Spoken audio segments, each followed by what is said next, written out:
University Grants Commission यानी UGC द्वारा 13 जनवरी से लागू किए गए promotion of equity in higher education institutions regulation 2026 को लेकर देश भर के कॉलेजों और विश्वविद्यालयों में विवाद बढ़ता जा रहा है।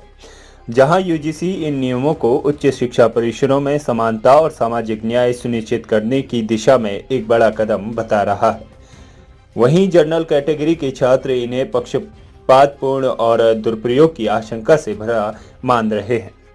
छात्रों का विरोध प्रदर्शन फिलहाल सड़कों पर नहीं बल्कि सोशल मीडिया और कैंपस के भीतर देखने को मिल रहा है। हैशटैग यूजीसी रोल बैक जैसे हैशटैग ट्रेंड कर रहे हैं। छात्रों का कहना है कि नए नियम इक्विटी के नाम पर एक नई निगरानी व्यवस्था खड़ी कर रही है, जिसमें अकादमिक माहौल प्रभावित हो सकता है और निर्दोष छात्रों व शिक्षकों को भी निशाना बनाया जा सकता है। इन नियमों के तहत देश में सभी उच्च शिक्षण संस्थानों में निम्न व्यवस्थाएं अनिवार्य की गई हैं। पहला, इक्वल अपॉर्चुनिटी सेंटर की स्थापना, इक्विटी कम्युनिटी का गठन, 24/7 हेल्पलाइन, इक्विटी स्क्वाड्स की तैयारी। यूजीसी के अनुसार इनका उद्देश्य अनुसूचित जाति एससी और अनुसूचित जनजाति एसटी और अन्य पिछड़ा वर्ग यानी ओबीसी के छात्रों के खिलाफ होने वाले जातिगत भेदभावों को रोकना, शिकायतों की निगरानी करना और त्वरित कार्रवाई सुनिश्चित करना है। यूजीसी ने स्पष्ट किया कि इन नियमों का पालन न करने वाले संस्थानों के खिलाफ कड़ी कार्रवाई की जाएगी।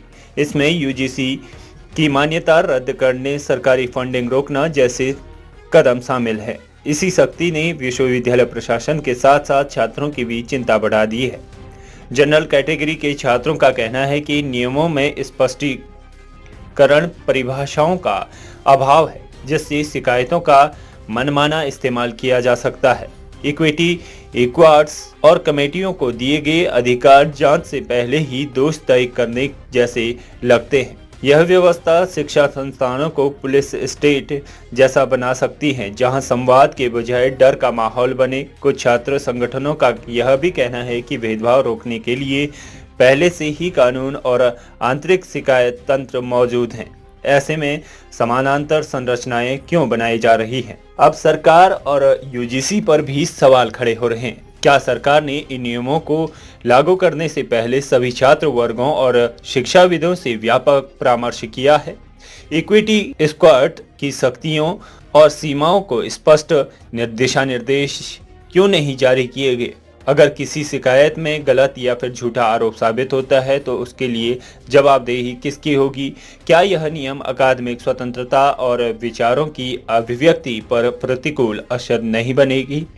क्या यूजीसी यह सुनिश्चित करेगा कि इक्विटी के नाम पर किसी एक वर्ग के साथ अन्याय न हो?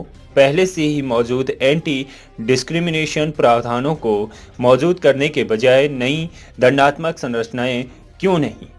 समीक्षा कर संतुलित समाधान निकालना भी ये बड़ा असर दिखता है। फिलहाल यूजीसी अपने फैसले पर अडिग नजर आ रहा है, लेकिन बढ़ते असंतोष को देखकर सवाल उठता है कि क्या सरकार और आयोग छात्रों की चिंताओं को सुने बिना ही आगे बढ़ेंगे या फिर नियमों की समीक्षा कर संतुलित समाधान निकाला जाएगा?